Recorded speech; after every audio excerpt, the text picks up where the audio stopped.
These are the notes for AP Calculus on the topics of the geometric series test and the alternating series test. So, let's review on a geometric series what it is. A geometric series, to see if it converges or diverges, is just something like, 8, 4, 2, 1, 1/2. And it's an infinite geometric series, so something like this. It goes on forever. And where you have a common ratio, in this case you can see you're multiplying by a half each time, so r would equal 1/2. And so that's an example of a specific infinite geometric series. It fits this form where r represents the common ratio,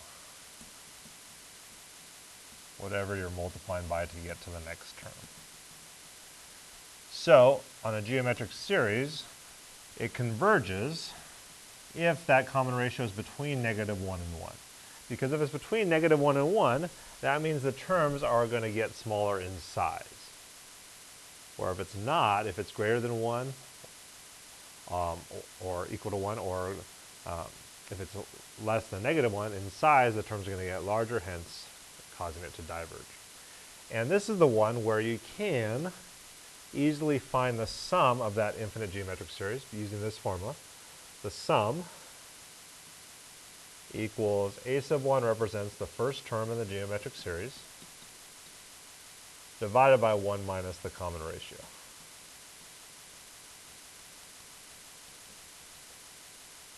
Okay. So, let's take a look at how this works. It says state whether the series converges or diverges. If the series converges, find its sum.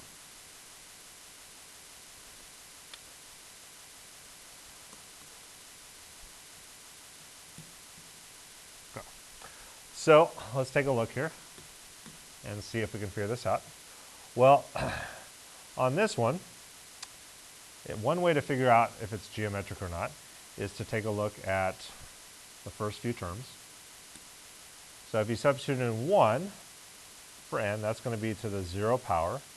So -1 after the 0 would just be 1 times 4. So the first term would be 4. A sub 2. If you substitute in 2 for n, that's going to be 1 as your exponent. And so it'll be -1 half to the first is -1/2 times 4 gives you -2. If you substitute in 3, you'll get 3 minus 1 is 2. -1/2 squared is 1/4 times 4 gives you just 1. So those would be your first 3 terms of this infinite geometric series. So notice what the pattern is here. It's similar to this one. It's being multiplied by 1/2, but notice it's negative and then positive, so it's being multiplied by -1/2. So your common ratio here is -1/2. Or you might notice that's just really from right here. So you could also tell by looking at the form, every time we're going to multiply by 1 more -1/2. And notice, is -1/2 between -1 and 1? Yes. -1/2 is between those. Whoops. 1 there. So that means this series converges. So we could say it converges by the geometric series test.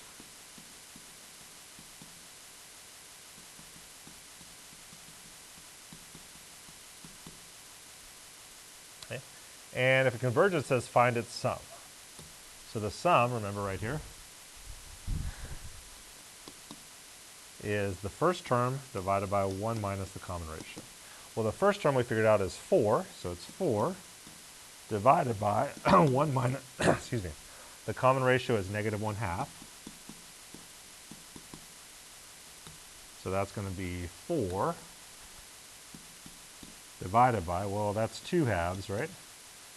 Minus a negative, that makes it positive. 2/2 plus 1/2 is 3/2. Just move it over here. But 4 divided by 3/2 is the same as 4 times the reciprocal 2/3. Gives you a sum of 8/3. So that's what the sum would be, since this converges. Okay, let's take a look at one that's a little more complicated here. So let's again try to find the first three terms, see if we can see what the pattern is. So if we substitute in 1, notice that's going to be 2 times 1 is 2, minus 1 is 1, so 3 to the first would be 3. If we substitute in 1 here, that's going to be 3 times 2 is 6. So it's 3 over 6, which we could reduce to 1 half. But it actually, in this case, is probably easier if we just leave it in terms of the 3's. It might be easier to tell what the common ratio is here. So if we plug in substitute in 2, that's going to be 3 to the 2 times 2 is 4 minus 1, so it'd be 3 to the third over 2 times 3, if we plug in 2 there, squared. Which, if you simplify it, that's, let's see, those reduce out, leaving you with just, that's 27 over 9 is 3 over 2. And if you substitute in the next term 3, well, that would be 6. 2 times 3 is 6, minus 1 is 5, so you have 3 to the 5th over 2 times, if you substitute in 3, 3 to the third. So maybe the simplified form is actually easier to see what's happening. So 3 to the 5th divided by 3 to the third, that's 3 squared, which is 9 over 2. So what's the pattern? Well, the denominator is staying the same. The numerator is getting multiplied by 3. So it's geometric, and our common ratio is 3 over 1, or just 3.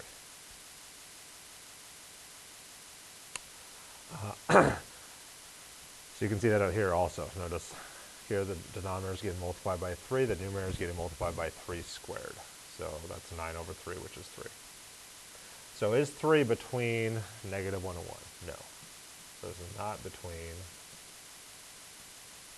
negative 1 and 1. And since the common ratio is not between negative 1 and 1, this series diverges by the geometric series test.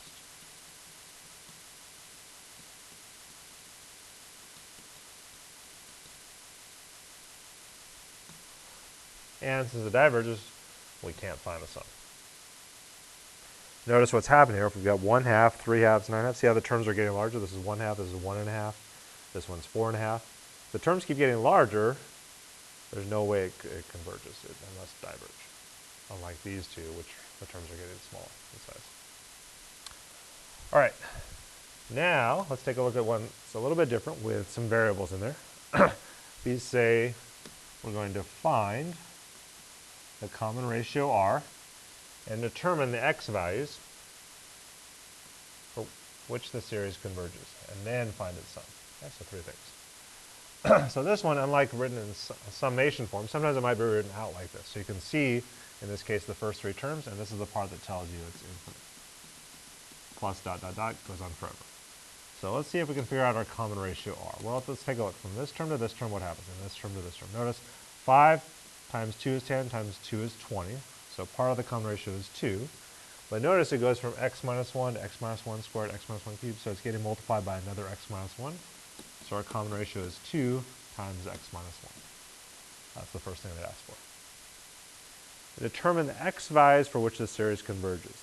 So since it's geometric, this common ratio has to be between negative 1 and 1.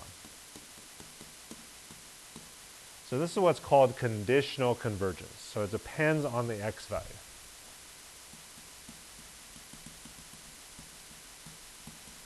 For certain x values, this will converge. For other x values, this series will diverge. It depends on what x is. So then we just have to solve this for x, determine the x values for which the series converges. So you could distribute the 2, but in this case, it's probably easier to just divide by 2. Since this is a compound inequality, you have to divide all 3 parts by 2 to keep it true. So we have negative 1 half is less than x minus 1, which is less than positive 1 half. And then if you just isolate the x, add the 1, that's like adding 2 halves to get a common denominator. That'll give us negative 1 half plus 2 halves is positive 1 half is less than x. which is less than 1/2 plus 2/2 is 3/2. So this is the x values that it converges for. But when x is between 1/2 and 3/2, this series will converge. If it's not between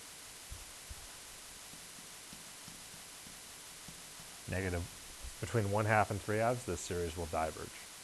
And then find its sum. Well, if x is between here and it converges, the sum, again, was going to be the first term divided by 1 minus the common ratio. The first term here is 5 times x minus 1. So if this converges, the sum would be 5 times x minus 1, the first term, divided by 1 minus our common ratio was 2 times x minus 1. So if we multiply that out, that's going to be 5x minus 5 divided by, you could leave it like this, but if you distribute out the negative 2, that's negative 2x plus 1. Sorry, plus 2, that's right. Negative 2 times negative 1. And then combine that 2 with a 1, so that would give you negative 2x plus 3. So that would be the sum it converges to if x is between 1/2 and 3/2. All right, let's take a look at one more of these with x values in there. All right. So on this one, the common ratio here, well, let's see. We're going from 2, negative 8x minus 3, positive 32x minus 3 squared. So you can see the number out in front is being multiplied by negative 4. And we're also multiplying by an additional x minus 3. So that would be our common ratio. Again, this is conditionally convergent. Okay? Because for a geometric series, this common ratio has to be between negative 1 and 1. So we'd say negative 1 is less than negative 4 times x minus 3, which is less than positive 1. So then to solve for x, you could divide these all by negative 4. So it would give us the negatives reduce out, so 1/4 divided by x minus 3, which is less than negative 1/4. And then just add the 3 to isolate the x. 3 is the same as 12/4. You get a common denominator. So 1/4 plus 12/4, that's 13/4. Oops. I just realized I made a careless mistake here. Remember, when you divide or multiply an inequality by a negative number, remember you have to flip the signs. So I just realized my answer wasn't going to make sense, which reminded me that I forgot to do that when we divided by negative 4. So this should be greater than and then greater than. So then 1/4 plus 12/4 is 13/4 is greater than x, which is greater than 11/4. So you could leave it like that, or you could flip it around and say 11/4 is less than x, which is less than 13/4. Either way is fine. This way it just lines up a little nicer, a little more clearly on the number line, because it goes from left to right. So this is where this one converges. It's conditionally convergent. It converges if x is between 11/4 and 13/4. Otherwise, it diverges. And if it converges, if x is between there, then its sum would again be the first term, a sub 1, over 1 minus the common ratio, r. The first term here is just 2. And you can tell the terms because they're separated by plus or minuses here. Divided by 1 minus the common ratio is negative 4 times x minus 3. So notice what's going to happen there. Those negatives there are going to cancel out. And that makes it a positive 4.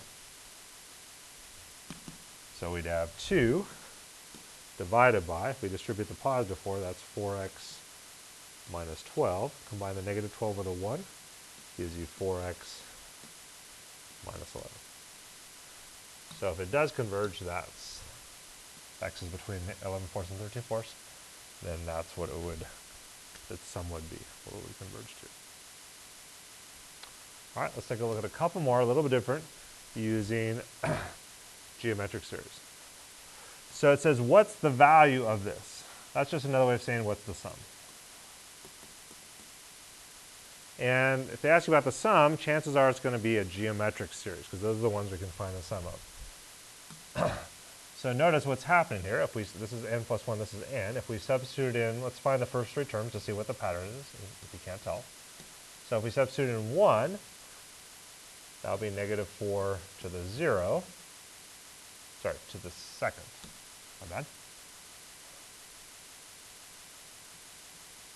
Over 7 to the first.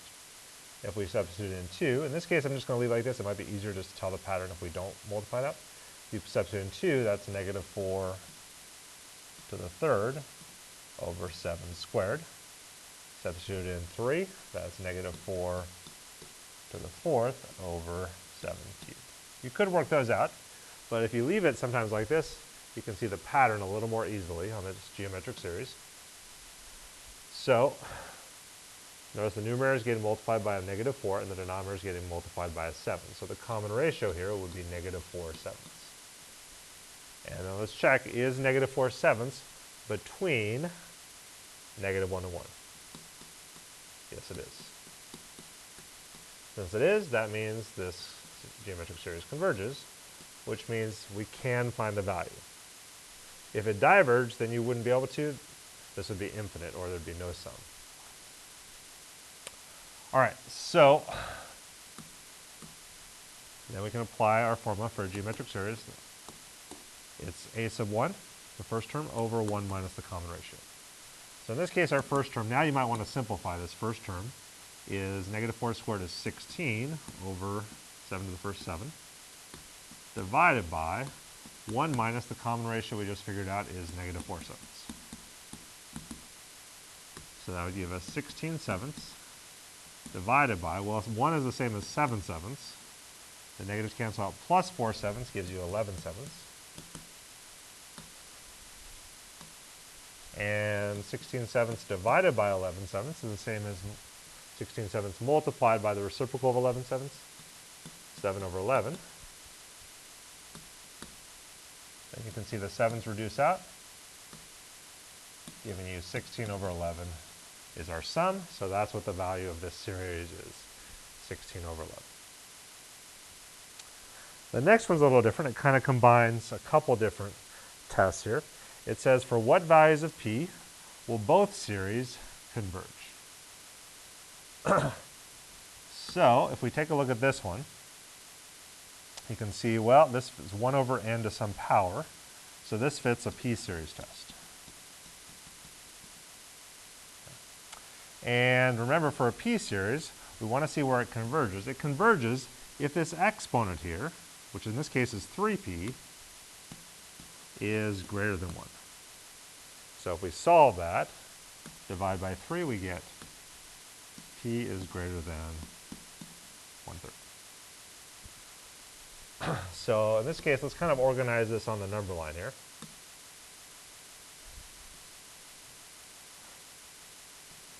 What that would look like is, let's just put 1/3 on there. P is greater than 1/3. So the open circle, because it's not included, and greater than 1/3 would be over here. So all these p-values over here would be what causes this series to converge, everything greater than 1/3. But we want both series to converge. So if you take a look at this one, it might be obvious, or not, that this is a geometric series. If it's not obvious, you could find the first three terms. If you substitute in 1, you'd have p over 4. If you substitute in 2, you'd have p over 4 squared. If you substitute in 3, you'd have p over 4 cubed. So what's the pattern? Well, each time you're multiplying by another p over 4, so that's your common ratio, right? You can see from right here. The common ratio is p over 4. But since this is geometric, well, what has to be true about the common ratio for a geometric series to converge? Remember we saw over here, it has to be between negative 1 and 1. And our common ratio is p over 4. So p over 4 would have to be between negative 1 and 1. And then to solve that, to get rid of this divided by 4, you would just multiply the whole compound inequality by 4 times negative 1 gives you negative 4 is less than, the 4's reduce out here. Move p is less than 4 times 1 is 4. So in order for this series to converge, p has to be between negative 4 and 4. So let's draw another number line so we can kind of visualize what that's telling us here. So if we try to line it up here, it'll be a little easier to see. 1/3's here, so negative 4 would be somewhere over here. Positive 4 somewhere over here. And this says, well, it's going to converge when p is between those two. So it doesn't have the equal to, so again, open circles. So the geometric series will converge when p is between negative 4 and 4. Well, if you put these together, if we want them both to converge, that's going to happen right in here, right?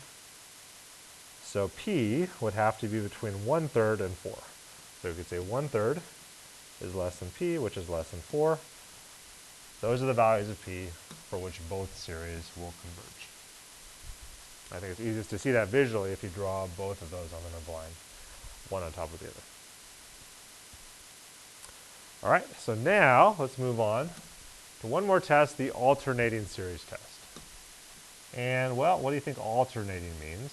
Just like the name suggests, it alternates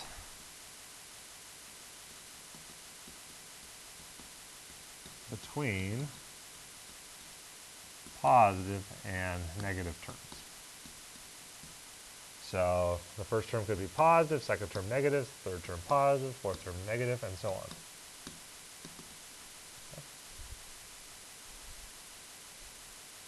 And what's your clue that it's alternating is you're going to have in your series -1 to some power. Where this could be n, it could be n plus 1. As long as it's not like 2n, which would keep it always even. You can see if you plug in 1, it's going to be -1 to the first, will be negative. Substitute 2, -1 squared is positive, and so on. Since you're alternating between positive and negative exponents, the terms are going to alternate between positive and negative. So notice here we're defining a sub n to be the rest of the formula. That does not include this -1 to some nth power. So it's easy to recognize that this -1, that's what's going to cause this to be alternating, an alternating series. And then it says if the limit as n approaches infinity of a sub n equals 0, so just of this part, if that equals 0, and let's see what this is saying. A sub n is greater than a sub n plus 1 for all n. Well, a sub n could be a sub, let's say, 2, is greater than, if you plug in 2 for n, that would be a sub 3, for example. But this is saying in general terms, each term is greater than the term after it. Okay? Or another way of looking at that, the terms keep getting smaller in size. Okay. Then what that tells you, if both of these conditions hold true, then we know the series converges. However, if you find either one of these is not true, one of the two conditions above is not true, then the series diverges, or if they're both not true. Okay? If you find either one's not true, it diverges. So let's see how this works for a few examples here. So it says use the alternating series test to determine whether the infinite series converges or diverges. All right. So this -1 at the end, that tells you it's alternating. Okay? And then we've got 1 over n. That's the rest of our formula. So that's our a sub n. So we know it's alternating, so we have to apply two tests. Let's find the limit as n approaches infinity of the rest of our formula of just the a sub n, which in this case is 1 over n. So there you just plug in infinity. Well, 1 over infinity, 1 over some huge number, that's going to approach 0. So that first condition holds true. That means it might converge. But we have to still make sure the terms keep getting smaller.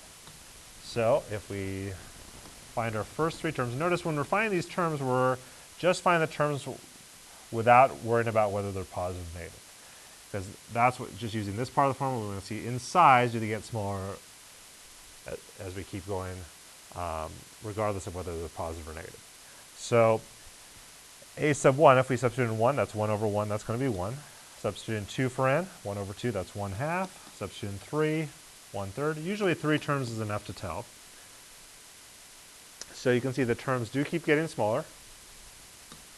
So both of these conditions hold true. So this series converges by the alternating series test.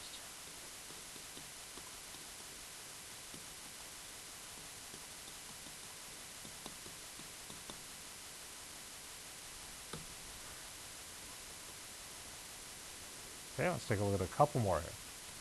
All right.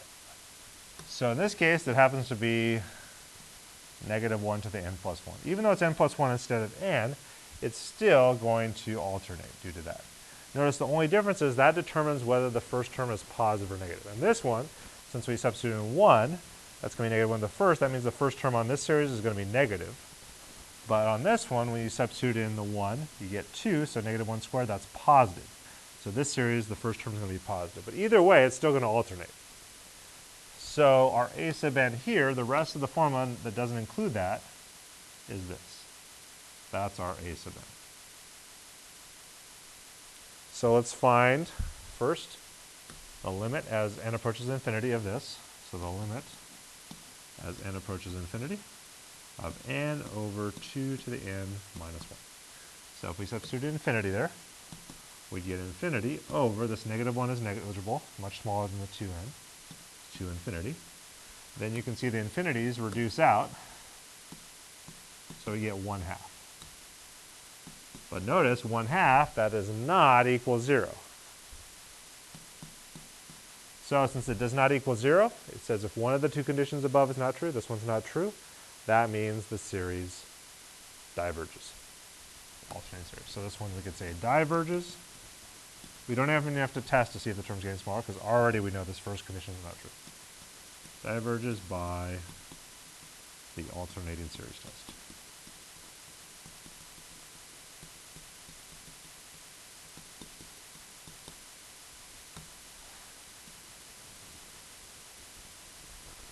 Let's look at one more. On this one, again, we've got the -1 to the n plus 1. That's what tells you it's an alternating series. And our a sub n here is n squared plus 1 over n factorial. So that's our a sub n. So with alternating series, the first thing let's find is, let's see if the limit as n approaches infinity of our a sub n, n squared plus 1 over n factorial, is that 0 or not? So if we plug in infinity, that plus 1 is negligible, so we have infinity squared over infinity factorial. So which one of those is going to be larger there? Well, remember, factorials grow much faster than polynomials. Even if this was infinity to the millionth power, this would still eventually overtake it, because this one is like having an infinite number of infinities, essentially. If each time you subtract 1 from there, but it's still basically infinity, because infinity means going on forever. So since this is much larger, remember, exponentials grow even faster than exponential ones. So since that's much larger, that means this is 0. So that first condition holds true. The limit as n approaches infinity is 0. But now we need to check, do the terms keep getting smaller or not? So we have a sub 1, a sub 2, a sub 3. If you substitute in 1 for n, that's going to give us 1 squared 1 plus 1 is 2, divided by 1 factorial is 1. So we get 2. If you substitute in 2, that's 2 squared plus 1 is 4 plus 1, 5, over 2 factorial is 2 times 1, which is 2. You could keep going, but notice this is 2 and this is 2.5. So already you can see the terms do not always keep getting smaller, even if they eventually will. So notice if you plug in 3, that'd be 10 over 3 factorial is 6. So now at 5 halves to 10 sixths, that's like 1 and 2/3. That is smaller than 2.5. So here they get smaller, but because from here to here they don't get smaller, they get larger, it does not fit this for all n if the terms keep getting smaller. So this one would diverge. Let's see, it diverges by the alternating series test.